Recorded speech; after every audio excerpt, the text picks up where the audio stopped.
चारों जुग प्रताप तुम्हारा है प्रसिद्ध जगत उजियारा। ये लाइन गोस्वामी तुलसीदास जी ने हनुमान चालीसा में लिखी है। इस लाइन का अर्थ देखा जाए तो इसमें कहा गया है कि चारों युग में हनुमान जी लोगों की रक्षा के लिए मौजूद रहेंगे और उनका नाम सारे संसार में लिया जाएगा। जय श्री हनुमान। दोस्तों, आज हम आपके लिए हनुमान जी से जुड़ा हुआ बहुत ही इंपॉर्टेंट वीडियो लेकर आए हैं, जिसमें कि आज हम आपको हनुमान जी को खुश करने के लिए मंगलवार व्रत, उनकी व्रत कथा और पूजा करने की विधि के बारे में आपको बताएंगे। तो बिना वीडियो को स्किप किए पूरा देखिएगा, जिससे कि कोई भी विधि आपसे छूट ना जाए। श्री हनुमान जी को पराक्रम, बल, सेवा और भक्ति का देवता माना जाता है। हिंदू धर्म में मंगलवार का दिन भगवान हनुमान जी को ही समर्पित है। इस दिन हनुमान जी की विधि विधान के साथ पूजा अर्चना करी जाती है। धार्मिक मान्यता है कि बजरंगबली की पूजा करने से व्यक्ति को बल, बुद्धि और विद्या की प्राप्ति होती है। जिस व्यक्ति की कुंडली में सूर्य कमजोर स्थिति में होता है, मंगलवार के दिन हनुमान जी का व्रत रखने से उसका सूर्य मजबूत हो जाता है। मंगलवार के दिन उपवास करने से व्यक्ति के जीवन में सुख, समृद्धि और मंगल का आगमन, यानी कि सब काम अच्छा होता है। कहा जाता है कि इस दिन पूजा के दौरान मंगलवार की कथा सुनने और पाठ करने से भक्तों के कष्ट दूर हो जाते हैं। हिंदू धर्म के पुराणों में दी गई कथा के अनुसार प्राचीन काल में एक ब्राह्मण पति पत्नी हुआ करते थे, जिनकी कोई भी संतान नहीं थी। संतान पाने की इच्छा लेकर ब्राह्मण की पत्नी हर मंगलवार के दिन उपवास रखा करती थी। वो मंगलवार के दिन हनुमान जी को भोग लगाने के बाद ही खुद खाया करती थी। एक बार किसी कारण से वो मंगलवार को हनुमान जी को भोग नहीं लगा पाई। इससे दुखी होकर ब्राह्मणी की पत्नी ने प्रतिज्ञा ले ली कि वो अगले मंगलवार से श्री हनुमान जी को भोग लगाने के बाद ही खुद भोजन ग्रहण करेगी। भूखे प्यासे रहकर ब्राह्मणी ने 6 दिन तो जैसे तैसे काट लिए, लेकिन 7वें दिन वो बेहोश होकर नीचे गिर पड़ी।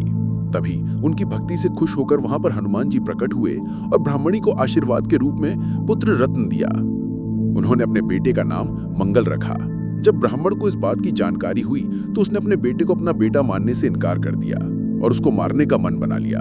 हालांकि ब्राह्मण को अपने बेटे को मारने में सफलता नहीं मिल पाई। उस समय हनुमान जी ने ब्राह्मण के स्वप्न में आकर उन्हें बताया कि मंगल तुम्हारा पुत्र है।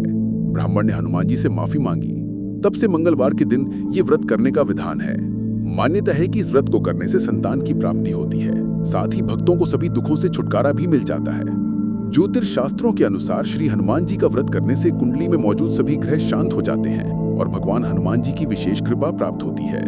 सुख, संपत्ति, यश और संतान प्राप्ति के लिए मंगलवार का व्रत बहुत ही शुभ माना जाता है। इस व्रत को पूरी श्रद्धा के साथ पूरा करने से भूत, प्रेत और काली शक्तियों का प्रभाव भी कम हो जाता है। मंगलवार का व्रत करने से सम्मान, साहस और पुरुषार्थ बढ़ता है। अगर आप भी अपने दुखों से छुटकारा पाना चाहते हैं तो श्री हनुमान जी के मंगलवार व्रत को कर सकते हैं, जिनके लिए आपको कुछ व्रत की विधियों को अपनाना पड़ेगा। सबसे पहले आप मंगलवार के दिन ब्रह्म मुहूर्त यानी कि सुबह उठकर नित्य कर्मों से निवृत्त होकर नहा लीजिए और खुद लाल रंग का कपड़ा पहन लीजिए। इसके बाद भगवान राम और श्री हनुमान जी का ध्यान करके व्रत का संकल्प लेकर ईशान कोण यानी कि उत्तर पूर्व दिशा में किसी स्थान पर श्री हनुमान जी की मूर्ति या तस्वीर को स्थापित कर लीजिए। उसके बाद गंगा जल के छींटे देकर मूर्ति को लाल कपड़ा पहना दीजिए। हनुमान जी की मूर्ति पर फूल, रोली और अक्षत चढ़ाइए।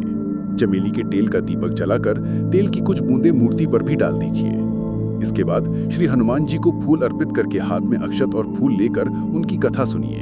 श्री हनुमान चालीसा और सुंदरकांड का पाठ करके भोग लगाएं और अपनी मनोकामना श्री हनुमान जी से कह दीजिए।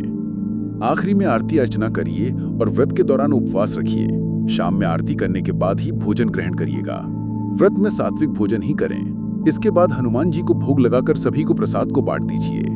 अगर आप भी मंगलवार को हनुमान चालीसा या सुंदरकांड का पाठ करते हैं तो हमें कमेंट करके जरूर बताइए। हमारी वीडियो को लाइक और शेयर करिए, साथ ही चैनल को सब्सक्राइब जरूर करिए।